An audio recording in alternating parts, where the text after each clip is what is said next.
Imagine this. You are at the zoo on a perfect spring morning, your child's hand in yours, laughter in the air, the smell of popcorn and blooming flowers all around. You look away for only a few seconds to grab a drink of water, and when you turn back, they are gone. No sound. No trace. Just a bench that is suddenly empty. Now imagine 12 years later, you are alone in your living room, half watching a wildlife documentary, when you see a young man on the screen, taller, older, walking beside an elephant calf. He turns his face slightly toward the camera, and in an instant, your heart stops. It is him. It is your child. How does a 6-year-old vanish without anyone seeing a thing in one of the busiest zoos in America?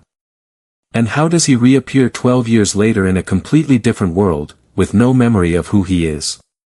If you want to uncover these answers, like this video and subscribe to Unscripted Tales. Help us reach 5,000 likes because this is a challenge from my mother gave me, and I want to do it for her. The morning sun poured through the tall palm trees at the Miami Zoo, throwing shifting patterns of light on the paths below. Families pushed strollers, school groups laughed in clusters, and the chatter of voices blended with the distant calls of animals. Sarah Collins held her son Liam's small hand tightly as they made their way through the crowd. Liam was 6 years old, endlessly curious, and had a way of asking questions that made strangers smile. Why do giraffes have such long necks? Do lions get lonely? Do elephants remember people forever? That day he wore his favorite green cap with his name stitched on the back and a bright yellow shirt with a cartoon giraffe. Can we see the lions now? Liam asked eagerly, his missing front teeth making his smile look even sweeter. In a minute, sweetheart, Sarah replied, scanning the area. We need to meet your father first. David, her husband, had gone ahead to grab drinks after Liam's bathroom stop, and they had agreed to meet near the reptile house. Sarah spotted a shaded bench near a bronze leopard statue. Sit here for just a moment, she said, crouching down to his level. I am going to get a drink of water. I will be right there.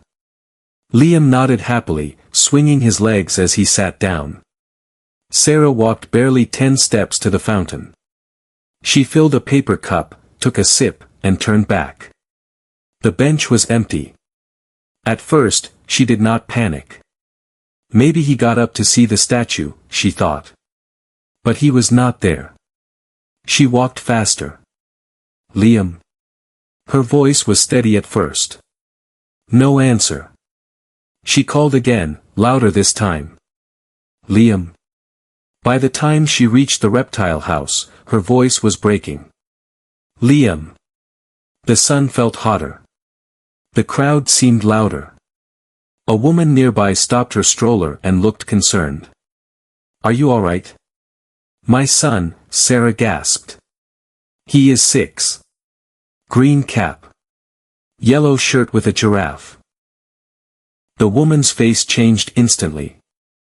I did not see him, but I will help you look. Within minutes, dozens of strangers were calling his name. Within 20, zoo security had been alerted. Within 30, police were on site. By noon, the entire zoo was locked down.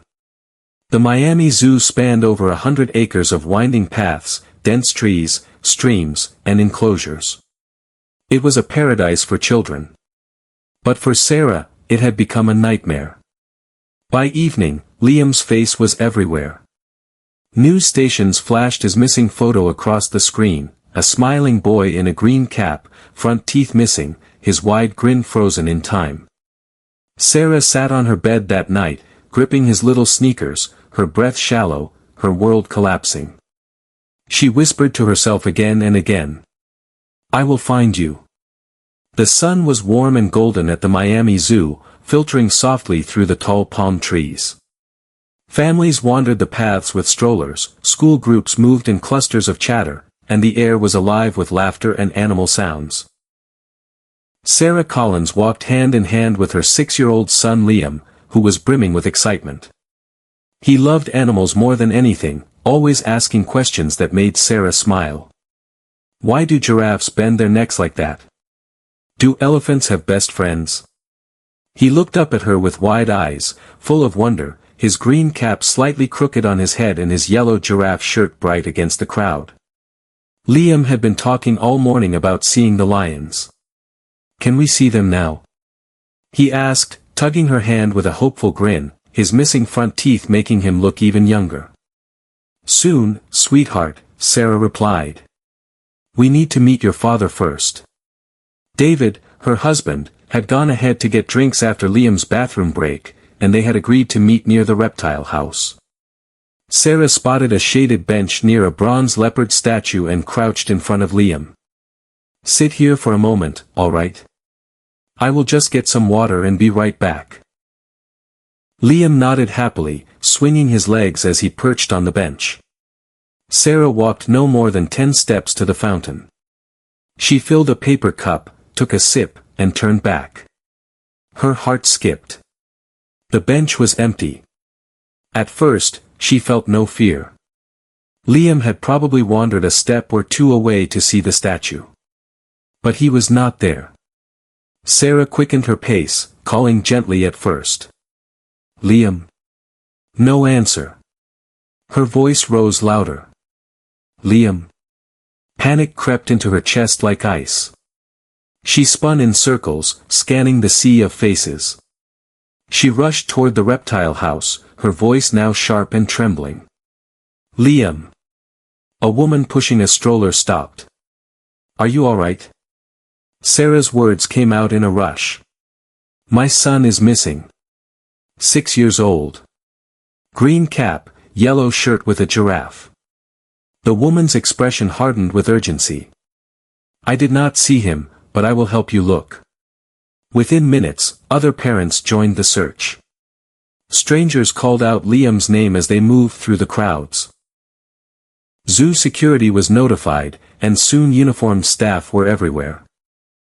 By the 30-minute mark, police officers arrived. Orders went out to lock down the zoo. The Miami Zoo, more than 100 acres of winding paths, enclosures, and lush greenery, suddenly felt endless. Officers searched every corner, while helicopters circled above. Loudspeakers repeated Liam's description: 6 years old, green cap, yellow giraffe shirt. Sarah's voice went hoarse from screaming. She tore through the crowds, past the flamingo pools and snack stands, glancing into every shadow and hiding spot. But it was as if Liam had vanished into the air. By evening, his picture was on every local news station: Liam Collins, missing from Miami Zoo. Sarah sat in a small room near the zoo entrance, clutching Liam's sneakers in her hands. Her chest heaved as tears streaked her face. Every sound outside made her jump. Every minute felt longer than the last. That night, the zoo was dark and silent except for the search teams. Flashlights cut through the trees as dogs tracked scents and officers combed every enclosure. But there was nothing. No trace of Liam. No answers. Just a bench under a bronze leopard statue and a mother whose world had been shattered in the span of seconds. How does a child vanish so quickly in such a crowded place, and how could no one see what really happened? Detective Aaron Holt arrived at the zoo just after noon. The area was sealed off, families were being escorted out, and officers moved through the pathways in tight patterns. Sarah sat near the entrance of the reptile house, her hands trembling as she clutched Liam's little green cap, which someone had found near the bronze leopard statue. Her face was pale, her voice barely above a whisper. Aaron approached slowly, his voice steady. Sarah, I need you to walk me through everything that happened. Step by step. Even the smallest detail matters. She nodded, her words broken and shaky. She described how Liam sat on the bench, how she walked only a few steps away, how she turned back and he was gone. Aaron took notes, his jaw tightening. There were no signs of struggle, no sound of crying, and no clear direction he could have gone. By afternoon, officers were combing the entire zoo. Helicopters hovered above the trees. K-9 units searched every enclosure. Maintenance tunnels, staff areas, even animal service gates were checked. Security cameras were reviewed frame by frame. Yet there was no trace of Liam leaving the grounds. It was as if he had simply vanished within the zoo's walls. Then a witness came forward. A gardener named Raul Perez hesitated as he spoke to Aaron. He said he had seen a man in a yellow jacket holding the wrist of a young boy near the reptile house that morning. Raul thought nothing of it then, assuming it was a staff member guiding a lost child, but now he was not so sure. The boy seemed to be resisting slightly. Aaron's eyes narrowed. What color jackets do staff members wear here? A security officer answered firmly. Blue. No one wears yellow. This was the first real lead, but it was thin. Cameras in that area were blocked by trees and crowds. No clear footage of the man existed. Aaron ordered every nearby exit point checked again, every vehicle inspected, every visitor questioned. But nothing connected. Days turned into a week. The media swarmed the story. Flyers with Liam's smiling face covered every street corner. Sarah appeared on live television, pleading for anyone to come forward. Her voice was raw with desperation. David stood behind her, silent, his face hollow. Aaron dug deeper. He interviewed every zoo employee, checked visitor logs, even questioned food delivery workers and maintenance staff. He personally went through trash bins behind enclosures, hoping for even a trace. But every lead went nowhere. The man in the yellow jacket was never found. Weeks passed. The zoo reopened under heavier security, but the case went cold. The bright images of Liam on every poster began to fade under the sun. Sarah stopped sleeping. She spent nights in his empty room, holding his toys, reading his favorite books out loud into the silence. David withdrew into himself. Their home became a place filled only with echoes of what was gone. Aaron kept returning to one haunting detail: in a zoo filled with cameras and people, how could a man in a yellow jacket and a struggling child disappear without anyone noticing? What happens when 12 years later, Sarah sees a face she never thought she would see again, and it changes everything? 12 years passed, and the world had moved on, but Sarah Collins never truly did. Her marriage with David ended quietly, drained by grief and silence. She left Miami and moved to a small apartment in Seattle, far away from the memories that clung to every corner of her old home. Her once bright life dimmed into solitude. She worked remotely for a small nonprofit and rarely spoke to anyone beyond necessary words. Her apartment was simple but filled with pieces of the past. Liam's drawings were still taped to the walls. A box under her bed held his sneakers, his toy animals, and his favorite green cap.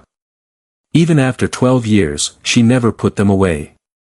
They were reminders of a promise she repeated to herself every night: I will find you. One evening, Sarah sat alone on her couch, sipping a glass of wine, the television flickering quietly in the background. She was not paying attention until the screen caught her eye. It was a nature documentary about a wildlife sanctuary in Kenya. Elephants moved slowly across golden plains, their calves following close behind. The peaceful scenes filled the room with soft music and narration. Then it happened. The camera shifted, showing a young man walking beside a baby elephant. He was tall, lean, his skin sun-kissed from years under an open sky. His hair was dark and unruly. He smiled faintly as he guided the elephant through a muddy trail. Sarah's heart stopped. She leaned forward, her breath frozen. She stared at his face. Older, sharper, but unmistakable. The scar near his neck, the one Liam got when he was 5 from falling off his bike, was there. Her hands trembled violently as she grabbed her phone and snapped a photo of the screen. Her voice cracked into the quiet room. No. This cannot be. Then she noticed something else. Around his neck hung a worn cord with a small pendant dangling from it. She knew that pendant. A green giraffe. Liam's childhood charm. The one she had given him for his 6th birthday, the one he never took off. Sarah's hands covered her mouth. Tears blurred her vision. She paused the screen and rushed to the box under her bed. She dug through it until she found an old photo. Liam, age 6, smiling in their backyard, wearing that same green giraffe charm. It was identical. Her heart pounded in her chest. It was him. It had to be. She snapped a picture of the screen and sent it to Aaron Holt, now retired but still in contact with her. The message was simple: "Tell me I am not imagining this." His reply came minutes later: "I see it too." Sarah stared at the frozen image on her television. Her hands gripped the edges of the couch as if holding herself in place. That boy, no, that young man, was Liam. Her son. Alive. And walking on the other side of the world. What would happen when Sarah discovers how Liam ended up in Kenya and why he has no memory of who he truly is? Sarah could not sleep that night. The image of the young man on the screen replayed in her mind over and over. She sat at her desk long after midnight, searching for any information about the documentary she had just seen. It was part of a wildlife series, but when she checked the episode guide, there was no mention of the scene with the boy and the elephant. Desperate, she scoured forums, video clips, and wildlife blogs, determined to trace its origin. By dawn, she found a low-quality phone recording uploaded by someone online.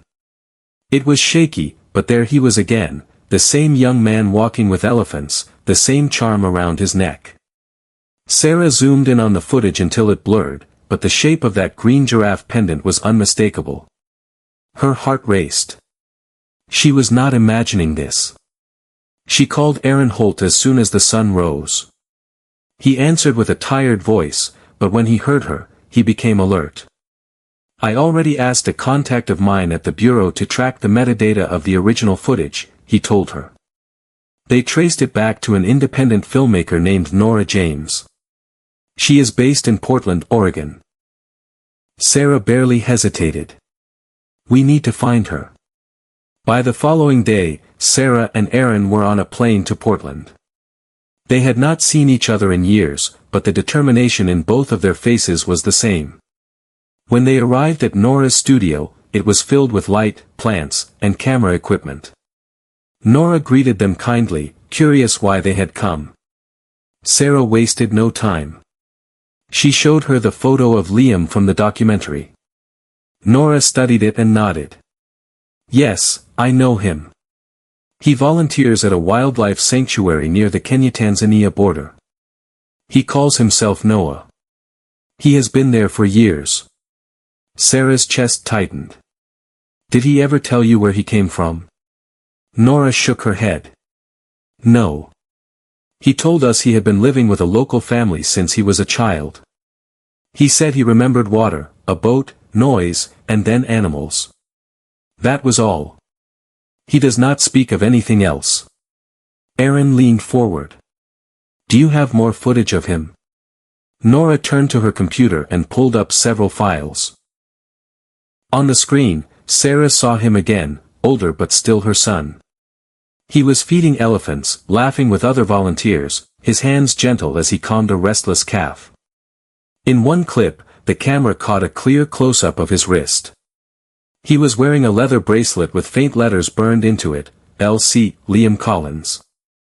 Sarah pressed a hand to her mouth. Her body trembled as she stared at the screen. There was no doubt anymore. It was him. Nora spoke softly. "He has no memory of his past, but he has a way with animals that I have never seen before. It is like he belongs there." Aaron and Sarah exchanged a look. There was no going back. They had found Liam. But they still needed to know how he got there and what happened to him after he disappeared.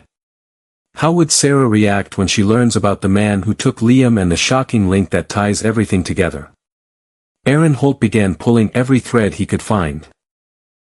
He contacted the wildlife sanctuary where Liam, now called Noah, had been living. Through a translator, they arranged a video call with Joseph Mwangi, the man who had taken him in. Joseph was calm, his face lined with years of sun and wisdom. When Sarah's screen lit up with his image, her breath caught. Joseph nodded slowly as Aaron showed him a photo of Liam as a child. "Yes," he said. "That is the boy we called Noah. I found him near the river when he was about 7 years old. He was alone, barefoot, and frightened. He would not let anyone touch him at first. He could not speak our language, and he did not understand anything we said." Sarah's hand trembled as she covered her mouth. "Did he ever talk about where he came from?" Joseph hesitated. He never remembered clearly. But he used to draw pictures. He would sketch animals in cages, people behind glass, and something he called Mia. We thought it was the name of someone he lost. Sarah's heart tightened. "Mia. Miami." Joseph went on. "He said once that he remembered water, a loud machine, and fire. After that, nothing." Aaron exchanged a sharp glance with Sarah. "Fire. A plane crash." Aaron returned to old case files that had long been closed. He dug through records from the zoo and found one name that had slipped past attention years ago: Victor Lane, a subcontracted refrigeration technician who had been working near the reptile house the day Liam vanished. Victor had traveled frequently to Africa for work related to wildlife export companies. His record included sealed violations tied to smuggling endangered animals. Aaron dug deeper. 6 months after Liam disappeared, Victor died in a private plane crash in northern Tanzania. Sarah stared at the report in disbelief. "He took my son." Aaron nodded grimly. It made sense. Liam must have seen something he should not have, maybe Victor smuggling animals at the zoo. To silence him, Victor likely grabbed him and put him on that flight. When the plane crashed, Victor died, and Liam survived. Joseph added one more detail. When we found him, he had a cord around his neck with a green charm. He never let anyone take it off. Sarah's eyes filled with tears. That was the proof she needed. Everything was falling into place. Liam had been taken. The crash left him alone and disoriented, far from home, with no one to help him remember who he was. Aaron turned to Sarah. "We need to go there. If we can reach him, we can bring him home." Sarah's voice shook, but her determination was unbreakable. "Then we are going to Kenya." What will happen when Sarah finally stands face to face with her son, who no longer remembers her or the life he once had? The journey to Kenya felt endless for Sarah. 3 flights, long drives through endless roads, and each mile brought her closer to the son she had not seen in 12 years. Aaron was by her side, quiet but watchful, both of them weighed down by the same question: what if he does not believe us? They arrived at the sanctuary late in the afternoon. The air was warm and filled with the sound of distant trumpeting elephants. Sarah's heart raced when she saw him for the first time in person. He was taller now, his shoulders broad, his hair messy and sun-bleached. He walked barefoot alongside a young elephant calf, his hands gently guiding it through the grass. Sarah stared, unable to move. That was her son. Older, changed, but unmistakable. The scar on his neck, the tilt of his head when he smiled, it was Liam. Through Joseph's help, they arranged a meeting. They told Liam, who now went by Noah, that visiting researchers wanted to speak with him about his work with elephants. He agreed, unaware of the truth about to unfold. When he entered the small room where Sarah waited, time seemed to stop. He looked at her, confused.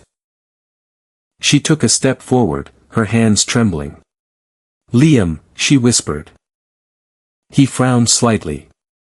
"I do not know you." His voice was calm but distant. Sarah's eyes filled with tears. She reached into her bag and pulled out a small object. It was his old sketchbook. She opened it to a page with a drawing of a green giraffe, smiling beside a cage of animals. He froze. "I have seen this before," he said slowly. His hand reached out, brushing the page like it was something from a dream. Sarah's voice broke. Because you drew it. You are my son. Aaron stepped forward carefully. We can prove it.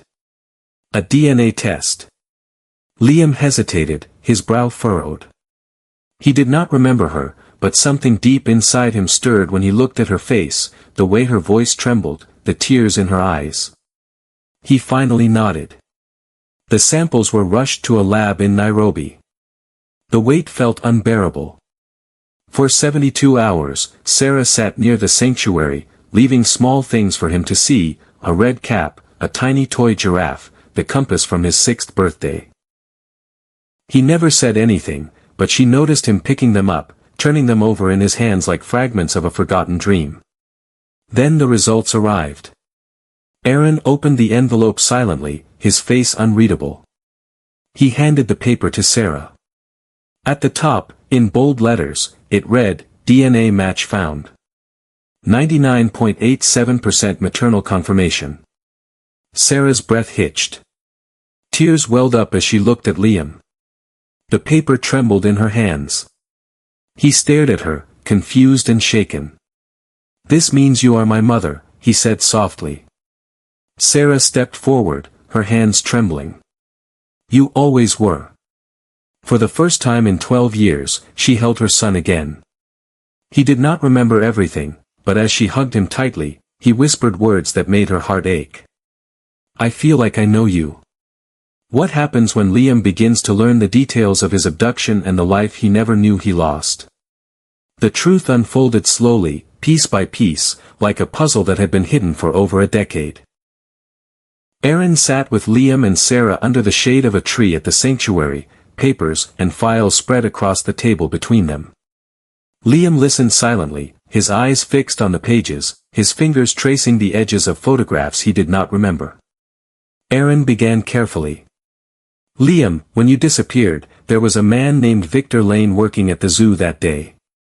He was a refrigeration technician with ties to illegal wildlife smuggling. We believe you saw him doing something he should not have, something dangerous, and he panicked. Liam frowned, staring at the name. He felt a strange pressure in his chest. Aaron continued. Victor took you. He likely planned to move you quickly, but instead, he boarded a private plane headed for Africa. 6 months later, that plane crashed in northern Tanzania. Sarah's voice shook. You survived, Liam. But Victor did not. Liam stared at her. His brows furrowed as fragments flickered in his mind, flashes of loud noise, heat, and fire. He closed his eyes. I remember a sound. It was so loud. And then it was quiet. Aaron nodded. You were found weeks later by a ranger, alone and disoriented. You were too young to explain who you were or where you came from. Without identification and far from home, you became Noah. Liam's hands trembled slightly. I had dreams sometimes. Cages. Glass walls. A bench. I thought they were nothing. Sarah reached into her bag and pulled out another item. It was the green giraffe pendant. You wore this every day. She placed it in his hand. He stared at it, his thumb brushing over the small scratches, and his eyes filled with something he could not name. Joseph, who had joined them quietly, added. When we first found you, you would wake up crying, saying a name over and over. None of us understood it then. It sounded like Sarah. Liam looked at Sarah with wide eyes. His voice cracked. I said your name. She nodded, tears streaming down her face. You never stopped being my son. Aaron placed a final document on the table, a report from the plane crash investigation. In a small note buried deep in the file, it mentioned footprints near the wreckage, small ones, child-sized. It had never been connected until now. Liam stared at the report, then at Sarah. His voice was quiet but certain. I believe you. Sarah reached for his hand, holding it tightly. You always wanted to see elephants, she said softly. You wrote it down once when you were little. Africa. You made it here, Liam. Even if you did not remember why. Liam glanced at the sanctuary, at the elephants moving peacefully in the distance, then back at Sarah. A strange calm settled over him, mixed with confusion and wonder. What will happen when Liam returns to the world he once belonged to and stands face to face with his forgotten past? Liam stood at the Nairobi airport, staring at the boarding gate. The idea of leaving Kenya felt strange. This sanctuary, these animals, and the people here had been his entire world. But now, there was another world waiting for him, one he had no memory of but somehow belonged to. Sarah stood beside him, nervous but hopeful, holding his passport tightly. The flight to the United States felt long and unreal. Sarah kept glancing at him, as if afraid he would disappear again. Liam sat quietly, looking out of the window at the clouds below, lost in thought. Pieces of his past came in flashes, a swing, laughter, the smell of something sweet like cake, but they faded before he could grasp them. When they landed in Miami, Sarah's hands trembled as they walked through the familiar airport. It looked different after 12 years, but for her, every step echoed memories of when she had searched for Liam here after he first vanished. Back at Sarah's home in Seattle, Liam walked slowly through the doorway. The living room felt warm, quiet, and full of things he did not recognize. On a shelf were framed photos of him as a child. He stared at them for a long time. "That is me," he said softly, almost as if he was asking himself. Sarah nodded. "You used to love drawing." She handed him one of his old sketchbooks. He flipped through it carefully, his fingertips brushing over the pages. The drawings were simple but full of life, animals, trees, and a smiling blue giraffe that made him pause. "I remember this one," he whispered. The days passed slowly. Sarah took him to familiar places, his old school, the park where he used to play, even the beach where he once built sandcastles. At first, nothing stirred in his memory. But then, standing at the swing set in that old park, he stopped suddenly. His voice was quiet. "I was here before." Sarah's heart leapt. "Yes," she said softly. "You loved this place." At night, Liam sat in his room, surrounded by his old toys, photos, and objects Sarah had kept for 12 years. He studied each one like it was a clue to a story he was still learning to read. The more he saw, the more fragments returned, a voice calling his name, his father laughing, the taste of ice cream on a hot day. It was overwhelming but strangely comforting. He felt himself walking between two lives, slowly stitching them together. One afternoon, Sarah asked him gently, "Do you want to go back to the zoo?" He hesitated, then nodded. When they arrived at the Miami Zoo, Liam walked quietly beside her. The sounds, the smells, and the layout felt faintly familiar. Then, near the reptile house, he stopped suddenly. His breathing quickened. "This is where I was." Sarah held his arm, steadying him. He looked at the bronze leopard statue and whispered, "I remember sitting here." Then a flash hit him, green fabric, a voice, a sharp sting in his arm. His hands trembled. "I think I remember the man." What will Liam uncover when he follows this memory and begins to piece together the missing hours of the day he vanished? Liam stood frozen in front of the bronze leopard statue at the Miami Zoo. His breathing was sharp, his heart pounding as fragments of memory flashed like broken pieces of glass. He saw the man in the yellow jacket, the tight grip on his wrist, the sting in his arm, and then darkness. His voice cracked as he spoke softly. "I see him." Aaron Holt stood beside him, calm but serious. "We know now, Liam. That was Victor Lane. He was smuggling animals that day. You must have seen him," and he panicked. Liam's hands trembled. He looked at Sarah, his voice shaking. "He drugged me. I remember." Sarah held his arm gently. "It is over now. You are here." Aaron nodded firmly. After the injection, he must have carried you out through a service gate unnoticed. There were no cameras there. Then he boarded his private plane with you. The crash happened in Tanzania. That was where your life split in two. Liam closed his eyes. He could almost hear the engine roar, the rush of air, then the crash. He saw fire. He remembered being pulled from the wreckage by strangers. His voice was quiet, trembling. I thought it was a dream all these years. Sarah wiped her tears and cupped his face in her hands. No, sweetheart. It was real. But it is over now. The final pieces fell into place. Victor's illegal smuggling operation had hidden him from suspicion for years, and the crash buried all evidence. No one ever connected the dots until now. Liam stood in silence for a long time, staring at the bench where his 6-year-old self last sat. He finally turned to Sarah, his eyes soft but steady. Thank you for never giving up. Her arms wrapped around him tightly, and he hugged her back without hesitation. In that moment, 12 years of pain seemed to melt away. It was not perfect, it would never erase the lost time, but it was real.